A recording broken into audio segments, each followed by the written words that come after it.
আসসালামু আলাইকুম, আমি শাওন। আরো একটা নতুন ভিডিও নিয়ে হাজির হলাম। আপনারা সবাই কেমন আছেন? আজকে যাচ্ছি আমার বাসায় কিউট কিউট বিড়াল ছানা আছে। বিড়াল ছানাদের খাবার শেষ হয়ে গিয়েছে, তো তাদের খাবার আনার জন্য গেট থেকে বের হয়ে আমাদের বিচ্ছু বাহিনীর সাথে দেখা হয়ে গেল। তো যাই হোক, বের হয়ে পড়লাম। বাসার সামনে সুন্দর একটা জায়গা, কিন্তু তাই না, জায়গাটা অনেক সুন্দর না? যাই হোক, বের হইলাম। বের হওয়ার পর রাস্তায় ট্রাফিক। ট্রাফিক তো ঢাকার শহরের নিত্যদিনের সঙ্গী। তো মেনে নিলাম অনেকক্ষণ ট্রাফিক ট্রাফিক হয়ে তারপর মিরপুর ১ নম্বর গেলাম। ১ নম্বরে যাওয়ার পর ভাইয়ের সাথে দেখা। ভাইয়ের ছেলে তো সেই পাকনা, অস্থির পাকনা, আর অনেক কিউট। ঠিক আছে, সবকিছুই বোঝে। সো মানে বাইক তার খুব পছন্দ, মানে খুব পছন্দ বাইকে ঘুরতে এবং বাইরে ঘুরতে। মানে তার অনেক বেশি ভালো লাগে। তো তার বাবার সাথে আছে, তো আমাকে অনেকদিন পরে দেখেছে, এর জন্য একটু কম চিনতে পারতেছে। তো ওর সাথে একটু আমি মজা করলাম যে বলতো ক্যামেরার মধ্যে কাকে দেখা যায়।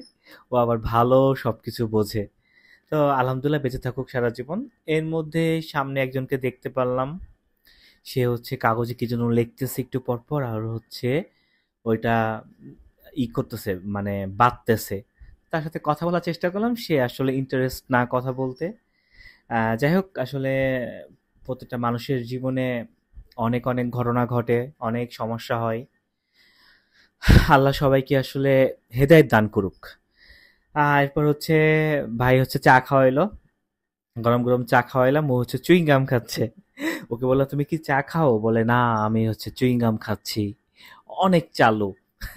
তো রাস্তার ওয়েদার উপভোগ করলো।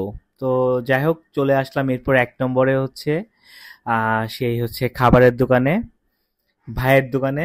ভাইয়ের হাসিটা তো সেই। যাই হোক, ভাই আমার কাছে সবসময় খাবারের দাম একটু একটু বেশি রাখে।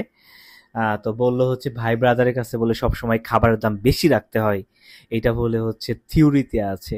তো জানি না কোন থিওরিতে আছে, আপনারা জেনে থাকলে একটু আমাকে জানাবেন তো। তো আপনারা কেউ চাইলেও ভাইয়ের কাছ থেকে খাবার নিতে পারেন। মিরপুর ১ নম্বর ঢাকা পেট গ্যালারি ভাইয়ের দোকান। দোকানে গিয়ে আমার নামটা একটু বললেন। তো যাই হোক, আমাকে কিন্তু কোনো টাকা পয়সা দেয় নাই, ফ্রি ফ্রি বিজ্ঞাপন দিলাম। তো যাই হোক, বিড়ালের খাবার নিলাম, বিড়ালের একটু ওষুধ নিলাম, বিড়ালের কিছু উকুন হয়েছে, এটার জন্য ওষুধ নিলাম। আর ৭ কেজির একটা খাবার নিলাম। ৫০০ গ্রাম ফ্রি ছিল আর কি, স্মার্ট হার্ট চিকেন। সো আসলে খাবারটা শেষ হয়ে গেছে। তো নিয়ে যাই হোক, বাসায় চলে আসলাম। একটু চেক করে দেখলাম সে সব ঠিকঠাক আছে নাকি। একটু কষ্ট হইছে। আ যদিও রাস্তায় প্রচুর জ্যাম। আসলে জ্যাম আর ভাল লাগে না। লাইফটা শেষ করে ফেললো। তো এই ওষুধ। আপনাদের বিড়ালের যদি এরকম ফ্রি হয় বা তো আপনারা এই ওষুধ ইউজ করতে পারেন। এই যে চিপার মধ্যে পলাই ছিল আমাদের এক মহারানী।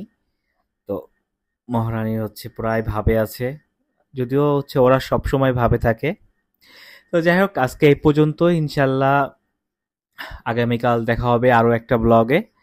এই যে আমার মহারানী, হাই সবাই, আমার মহারানীকে একটু হাই দিয়ে দেন তো। আর অবশ্যই আমার সঙ্গে থাকবেন। আসসালামু আলাইকুম।